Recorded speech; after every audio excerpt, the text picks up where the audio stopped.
कंगना का मामला भी अगर मैं एक साइड रख दूं कि चलिए वो पॉलिटिक्स हो सकती है, वो फिल्म स्टार है, किसी और वजह से भी कह सकती हैं, आर्मी ऑफिसर, नेवी ऑफिसर, उनको क्यों मारा? यानी वो तो आपके शिव सैनिक गुंडे ही थे ना। आप एक तरफ तो शिव सैनिक लिखते हैं, शिव का मतलब भी समझते हैं आप? बचाने वाला, भगवान, प्रोटेक्टर, शिव का कि ये मतलब है। पूछ लीजिएगा उद्धव ठाकरे को, शिव का मतलब है जो हमें प्रोटेक्ट करते हैं, भगवान, जिनसे हम अपनी जान की भी सुरक्षा मांगते हैं कि भगवान हमें बचा के रखिए, जिनसे हम हर सुविधा कहते हैं भगवान हमें दीजिए। पढ़ाई में भी अगर हम फेल होने लगते हैं तो भगवान के आगे नतमस्तक हो जाते हैं कि हे शिव, हे महाप्रभु, हमें बचाइए, हम पास हो जाएं। तो उद्धव ठाकरे को शिव का भी मतलब नहीं पता। शिव सैनिकों को आप गुंडा बना रहे हैं। आपको तो शिव सैनिकों को सिखाना चाहिए कि अगर कोई हमारे खिलाफ गलत भी बोलता है तो भी आपको हाथ जोड़ के पूछ कर आना है, भाई क्या गलती हुई, तब तो आप कुछ नेता कहलाते हैं। लेकिन आपने तो गुंडागर्दी सरेआम, महाराष्ट्र को आपने गुंडों की सड़क बना दिया है, जो जिसको चाहता है पीट देता है। और ड्रग वालों को बचाने के लिए आप खुद मुख्यमंत्री बोलने आ जाता है। और संजय राउत को तो आपने अपना प्यादा बना के मतलब वो गुंडों को ही बचाने वाला एक फेस आगे कर रखा है। तो इन सब चीज़ों पे सोचिए, समझिए, वरना कांग्रेस का हाल आज आप देखते हैं ना। शेरिन, क्या थी कांग्रेस और कहाँ आ गई है? और शायद ये 2 सीट वाली भी ना बचे। भाजपा 2 से चली थी और आज 345 पर है, और जो 500 से चले थे वो 2 पे भी ना रहे शायद। तो उद्धव ठाकरे को भी मंथन करना चाहिए। और वो आप दे नहीं रहे, फिर आपको सत्ता में बने रहने का तो कोई अधिकार नहीं है। फिर तो आपको खुद ही पोथी छोड़कर ना और संन्यास ले लेना चाहिए मेरे ख्याल से उद्धव ठाकरे को, कि मेरे बस की मुंबई चलाना नहीं है, मैं महाराष्ट्र का सीएम बनने लायक नहीं हूँ, खुद ही छोड़ देना चाहिए। मैम, यहाँ पे लोगों का ये भी कह रहा है कि जिस तरीके का इस सरकार का रवैया है और महाराष्ट्र में दिन पर दिन गतिविधियां जो हैं, चीज़ें बिगड़ती जा रही हैं, तो उसको लेकर यहाँ पे राष्ट्रपति शासन लगना चाहिए, क्योंकि उद्धव ठाकरे लायक नहीं है यहाँ की राजनीति को संभालने के लिए। लोग इस तरीके की चीज़ें भी कह रहे हैं। शेरिन, ये तो केंद्र सरकार को देखना पड़ेगा। मोदी जी को देखना चाहिए कि अगर वहाँ के राज्य की जनता परेशान है, बेहाल है और उस सरकार से त्रस्त है, लगा देना चाहिए राष्ट्रपति शासन। उसमें कोई सोचने वाली बात नहीं होनी चाहिए। और हमारे देश के प्रधानमंत्री तो बड़े बड़े फैसले लेने के लिए जाने जाते हैं शेरिन। हम उनकी कदर क्यों करते हैं नरेंद्र मोदी जी की, कि बड़े फैसले लेने में वो हिचकिचाते नहीं हैं। देश को आज आप और हम देख रहे हैं कि किस तरह से सशक्त कर दिया है। अभी हमारे जो लद्दाख में खड़े सैनिक, उनके लिए 1 साल का सारी व्यवस्था कर दी है। ये बड़े बड़े फैसले लेने के लिए जाने जाते हैं। तो अगर वहाँ पर राष्ट्रपति शासन लगाना ज़रूरी हो गया है, जिस तरीके की गुंडागर्दी हम लोग देख रहे हैं, जिस तरीके के ऊपर हम आवाज़ उठा रहे हैं, तो फिर प्रधानमंत्री जी को निर्णय लेकर राष्ट्रपति शासन लगा देना चाहिए। मैम, जिस तरीके की हालात हैं महाराष्ट्र में, कोरोना में ये सरकार जो अभी अघाड़ी सरकार है वो पूरी तरीके से विफल रही। सुशांत सिंह राजपूत के घर वालों की दोबारा कंप्लेंट भी की जाती है, उसके बावजूद भी इनके साथ आत्महत्या, यहाँ पर जो भी अभी तक चीज़ें निकल के सामने आई है वो हमारे बीच से चले जाते हैं। दिशा सालियान के केस को लोग भटकाने की कोशिश करते हैं। तो इसी को लेकर देवेंद्र फडणवीस ने कहा है कि अगर हम अलग चुनाव लड़ते, अलायंस में ना लड़ते, तो आज हमारी सरकार होती और हमारी विजय। बिल्कुल, ये तो चुनाव लड़ने से पहले सोचना चाहिए था कि आप क्या करने जा रहे हैं। पर होता है, चुनाव में एक गेम खेला जाता है, अलायंस में या अकेले किसी भी तरीके से, उसमें हार जीत चलती रहती है। तो फडणवीस जी को जनता की बातें, मुद्दे उठाने चाहिए, क्योंकि आज कोरोना पे भी आप देख रही हैं उद्धव ठाकरे 0/0 हैं, और सुशांत मामले पर भी 0/0 हैं, दिशा सालियान पर भी 0/0 हैं। तो जब आप कुछ भी नहीं कर पा, ये तो फडणवीस जी के लिए बड़ा मौका है, जब आप जनता की भावनाओं के साथ जुड़कर और इन मुद्दों को बड़े तौर पर उठाएं। मैं देख रही हूँ फडणवीस जी अभी भी उतनी तरीके से, ताकतवर तरीके से बाहर नहीं लड़ पा रहे हैं उनके साथ, जबकि उद्धव ठाकरे की सरकार बिल्कुल ज़ीरो है हर मामले पर। कोरोना के मामले पर देख लीजिए आप, महाराष्ट्र नंबर 1 है। क्या किया, मतलब आप ड्रग वालों को बचाने में लगे रहेंगे। आप कोरोना बचाना किसको चाहिए था शेरिन? कोरोना से पीड़ित लोगों को बचाना चाहिए था। और बचाने आप किसको लगे? ड्रग पेडलर्स को बचाने लगे, रिया को बचाने लगे आप। तो मैं उद्धव ठाकरे को बोल रही हूँ कि फडणवीस जी तो ठीक ही कह रहे हैं कि अगर अकेले ही लड़ा होता तो शायद उनकी सरकार आ जाती, पर कोई बात नहीं, फडणवीस जी हार ना माने। फडणवीस जी उन मुद्दों को उठाएं जो महाराष्ट्र की जनता आज झेल रही है। कोरोना से पीड़ित है, कोरोना सबसे बड़ी महामारी आई है हमारे देश में, और फिर भी आप उसकी तरफ उनका ध्यान ही नहीं है।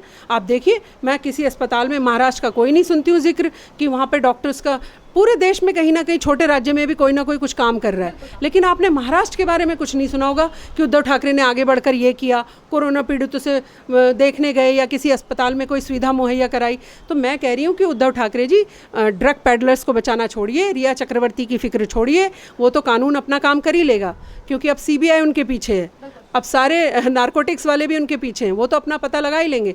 कम से कम कोरोना पीड़ितों का तो ध्यान रखिए। और फडणवीस जी, आप भी जनता के लिए वो कर पाएँ ना कर पाएँ, आप मुहैया कराइए सुविधा।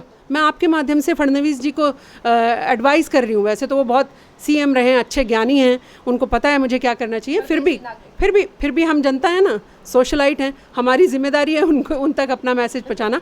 जो कोरोना पीड़ित महाराष्ट्र में, जिन्हें उद्धव ठाकरे सरकार कोई भी चीज़ सुविधा नहीं दे रही है, फडणवीस जी को वहाँ पर खड़े होना चाहिए और उनको आईना दिखाना चाहिए उद्धव ठाकरे को कि मैं अगर सीएम होता तो मेरा एक भी महाराष्ट्र का व्यक्ति, मेरा एक भी मुंबईकर ऐसे कोरोना से पीड़ित नहीं होता। और मैम यहाँ पे ये भी बात है कि उद्धव ठाकरे की सरकार, जैसे कि अभी आपने कहा कि हर चीज़ को लेकर 0/0 है, और यहाँ पे जैसे ये कहते हैं कि शिवाजी महाराज की धरती है, हम उनकी जो कदम थे उन पर चलते हैं, उसके बावजूद भी इनके नेता इस तरीके की अभद्र भाषा का इस्तेमाल करते हैं एक महिला के लिए। कोई हरामखोर बोलता है, कोई नोटी बोलता है, तमाम तरीके के वर्ड यूज़ किए जाते हैं। देखिए, इनके मन में महिलाओं की इज्जत तो है नहीं। मैं कह रही हूँ, कोई महिला कोई भी हो, कुछ भी कह रही हो, आपको सुनना तो पड़ेगा ना, आप सरकार में हैं। अगर आप एक सड़क चलता आदमी होते तो हम शिकायत भी नहीं करते शेरिन, कोई बात नहीं, बग गया होगा कोई कुछ। आप नेता हैं, सरकार में भी हैं, आपको बड़ी गंभीरता के साथ और प्रेम पूर्वक देखना पड़ेगा कि कोई क्या कह रहा है, किसी को हमारी वजह से तकलीफ तो नहीं हो रही। आपसी रंजिश की वजह से आप किसी का घर तोड़ दे रहे हैं, आपसी रंजिश की वजह से आप जो मर्जी कर रहे हैं, तो ये रंजिश वाला मामला आपको नहीं करना चाहिए। अगर किसी महिला ने कोई शिकायत की थी, उसकी सुनवाई करनी चाहिए थी। आपको कंगना से बात करनी चाहिए थी बिठाकर कि बताइए आपको तकलीफ़ क्या है। और मुझे लगता है कि अगर कंगना से एक बार बिठाकर बात कर ली जाती तो ये सब जो इतनी छीछा लेदर हो रही है ना, ये छीछा लेदर ना उनकी होती ना इनकी होती, किसी की नहीं होती, और ये एक राजनीतिक मुद्दा भी नहीं बनता। किसी का घर तोड़ना बुरी चीज़ है, रंजिश में तोड़ना तो और भी बुरी चीज़ है। वैसे तो किसी का भी घर नहीं टूटना चाहिए, गरीबों के घर टूटने का भी मुझे उतना ही दुख है। कंगना ने भी बहुत मेहनत से बनाया होगा, उसका भी मुझे दुख है। लेकिन उद्धव ठाकरे से मेरी एक शिकायत है, अगर कंगना ने कोई शिकायत की थी, हो सकता है उनके शब्द खराब हों, आप तो मंत्री हैं ना, आप तो उस राज्य को संभालने वाले मुख्यमंत्री हैं, आपको बैठकर बात करनी चाहिए, एक महिला से पूछना चाहिए उसको दर्द क्या है, और अगर किसी व्यक्ति से उनको कोई तकलीफ थी, सॉर्ट आउट कराना चाहिए। बाला साहब ठाकरे से आप तो उनके बेटे हैं, आपको एग्जाम्पल की ज़रूरत ही नहीं किसी की, क्योंकि बाला साहब ठाकरे ऐसे बहुत केस निपटाया करते थे और फिल्म स्टार्स के भी निपटाया करते थे। तो मैं कह रही हूँ कि प्यार से कोई भी महिला, राज्य की कोई भी महिला अगर कुछ कहती है, सुनवाई करिए। आपने जया बच्चन के लिए 1 सेकंड में सामना में वाह ही बटोर दी कि वाह जया बच्चन जी, आपने बड़ा शानदार बोल दिया। तो कंगना ने नेगेटिव ही बोला हो चाहे, लेकिन सुनना तो चाहिए ना आपको, क्या दर्द है ये तो समझना पड़ेगा ना आपको शेरिन। तो उद्धव ठाकरे हर मामले में मुझे ज़ीरो नज़र आते हैं, इसीलिए मैं वो नील बटे सन्नाटा जो होता है ना, एक नेता नील बटे सन्नाटा, मुझे ऐसे दिखाई देते हैं उद्धव ठाकरे। मैम, ऐसा लगता है कि महाराष्ट्र में इस सरकार है ना और शिवसेना ना पूरी तरीके से तानाशाही तान ली है। यहाँ पे अगर कंगना अपनी आवाज़ को उठाती हैं तो उनका घर तोड़ दिया जाता है, उनके लिए अपशब्द कहे जाते हैं। और एक नौसेना के पूर्व अधिकारी मदन शर्मा जो सिर्फ एक कार्टून को फॉरवर्ड कर देते हैं, उनके गुंडे इतनी बुरी तरीके से जाकर मारते हैं, और उसके बाद संजय राउत ये कहते हैं कि जैसा उन्होंने किया उसका रिएक्शन था ये। नहीं, फिर मैं कह रही हूँ कि जनता अगर रिएक्शन देने लगी उद्धव ठाकरे की नाकामियों पे, अगर जनता रिएक्शन देने लगी तो क्या आपको फिर क्या जनता आपके घर में घुस के आपकी फिर क्या आएगी संजय राउत की या उद्धव ठाकरे की? ये खराब शब्द इसलिए बोलने पड़ते हैं क्योंकि आप ऐसे काम कर रहे हैं। भाई, कंगना का मामला भी अगर मैं एक साइड रख दूँ कि चलिए वो पॉलिटिक्स हो सकती है, वो फिल्म स्टार है, किसी और वजह से भी कह सकती हैं, आर्मी ऑफिसर, नेवी ऑफिसर, उनको क्यों मारा? यानी वो तो आपके शिव सैनिक गुंडे ही थे ना। आप एक तरफ तो शिव सैनिक लिखते हैं, शिव का मतलब भी समझते हैं आप, बचाने वाला, भगवान, प्रोटेक्टर। शिव का कि ये मतलब है, पूछ लीजिएगा उद्धव ठाकरे को, शिव का मतलब है जो हमें प्रोटेक्ट करते हैं, भगवान, जिनसे हम अपनी जान की भी सुरक्षा मांगते हैं कि भगवान हमें बचा के रखिए, जिनसे हम हर सुविधा कहते हैं भगवान हमें दीजिए। पढ़ाई में भी अगर हम फेल होने लगते हैं तो भगवान के आगे नतमस्तक हो जाते हैं कि हे शिव, हे महाप्रभु, हमें बचाइए, हम पास हो जाएं। तो उद्धव ठाकरे को शिव का भी मतलब नहीं पता। शिव सैनिकों को आप गुंडा बना रहे हैं। आपको तो शिव सैनिकों को सिखाना चाहिए कि अगर कोई हमारे खिलाफ गलत भी बोलता है तो भी आपको हाथ जोड़ के पूछ कर आना है, भाई क्या गलती हुई, तब तो आप कुछ नेता कहलाते हैं। लेकिन आपने तो गुंडागर्दी सरेआम, महाराष्ट्र को आपने गुंडों की सड़क बना दिया है, जो जिसको चाहता है पीट देता है, और ड्रग वालों को बचाने के लिए आप खुद मुख्यमंत्री बोलने आ जाता है। और संजय राउत को तो आपने अपना प्यादा बना के, मतलब वो गुंडों को ही बचाने वाला एक फेस आगे कर रखा है।